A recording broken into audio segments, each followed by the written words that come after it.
सैया सुन ले अरज हमारी, अरे बिटिया खटके माता पिता को मायके में करी डोले श्रृंगार।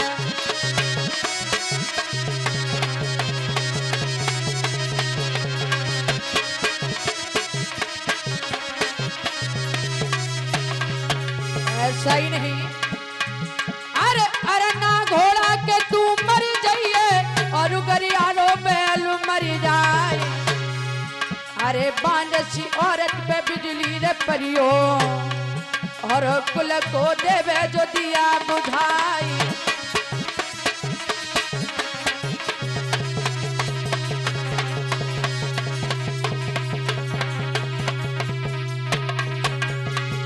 अरे ऐसी बहन को सापुटस जाइयो कुल की देवे जो नाक कटाई, और ऐसी औरत को सापुर डसियो जो परपति सने हु लगाई।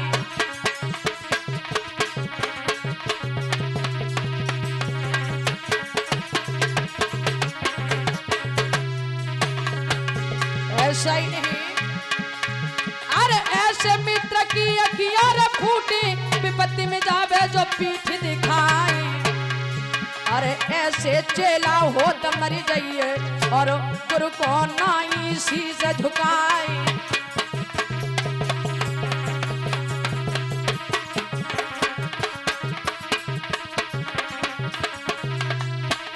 महारानी बोली अब बिटिया सियानी हुई गई है मेलन में, अब लाड़ो सियानी हुई गई है रे मेलन में।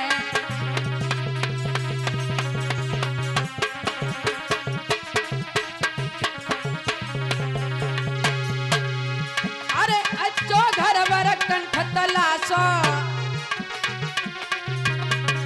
और मेरो जी है दमाद को प्यासो,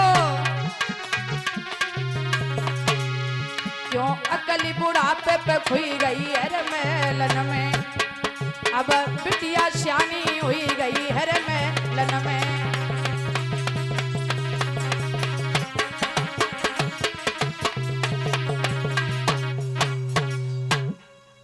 आज महारानी हाथ जोड़ करके बोली, हे राजन आपको पता होना चाहिए कि हमारी बेटी विवाह योग्य है, कोई अच्छा सा वर देखिए, अच्छा सा लड़का देखिए और हमारी बेटी का विवाह उसी के साथ में कर दो।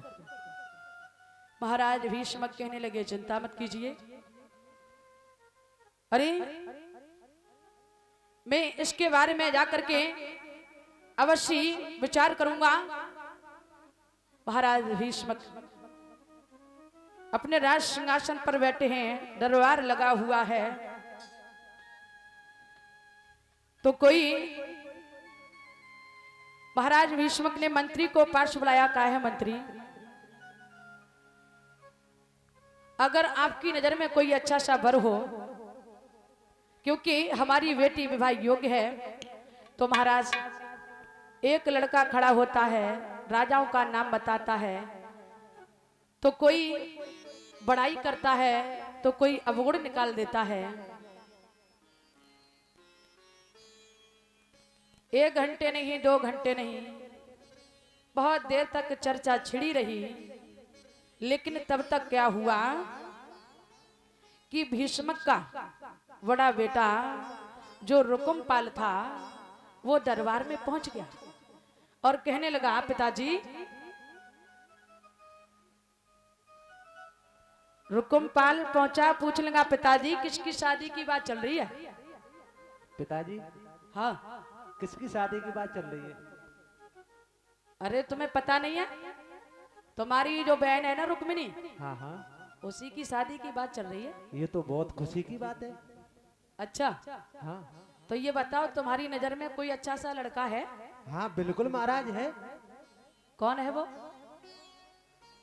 चंदेली का बसने वाला जो हमारा शिशुपाल है ना साला, हाँ हाँ जो चंदा से भी उजियारा है, सूरज से भी प्यारा है, वो हमारा साला शिशुपाल। अगर उसके साथ हमारी बहन रुक्मिणी की शादी हो जाए ना तो सोने में सुहागा रहेगा महाराज। सुनो रुकुम, हाँ तुझे ये बात कहने में जरा सी भी शर्म नहीं आई? क्यों महाराज?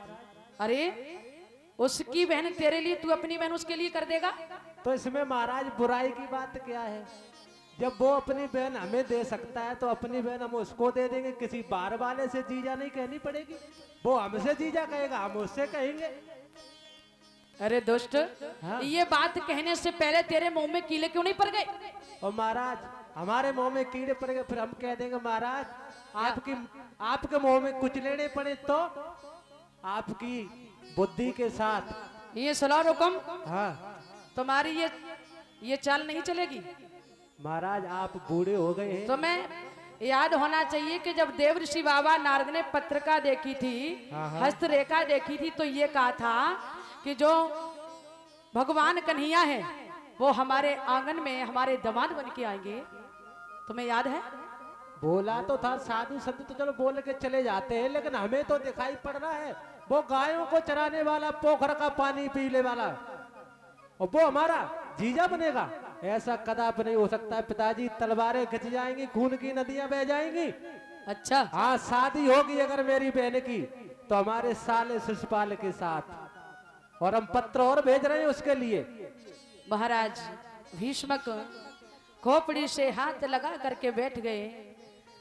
रुकुम पाल कहने लगा है, हे पिताश्री, यदि वो माखन चोर, अरे गायों को चराने वाला उस लफंगे के साथ में मैं अपनी बहन का विवाह हरगिज नहीं करूंगा। महाराज भीष्मक खोपड़ी से हाथ लगा करके बैठ गए और रोने लगे।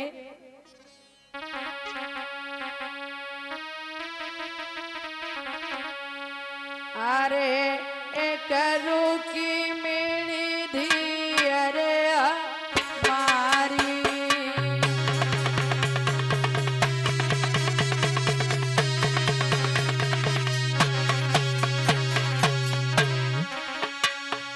और बड़े लाड़ प्यार से बेटा पाली।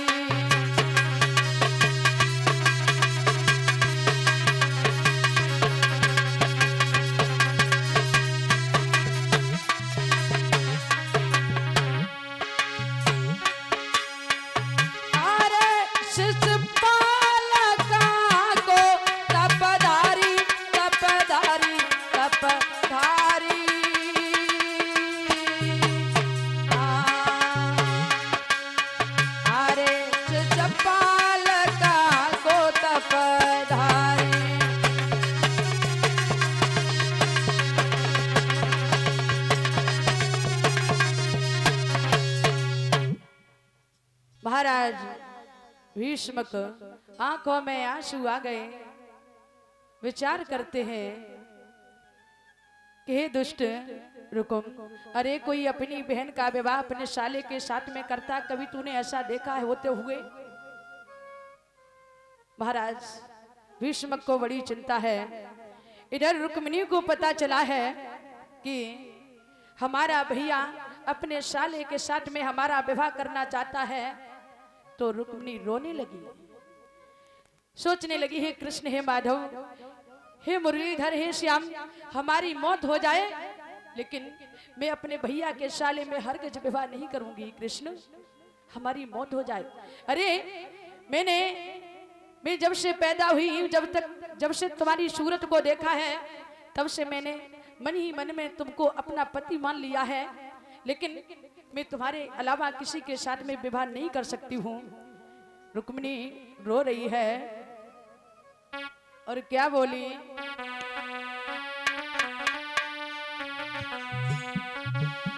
कि पंछी ले जा रे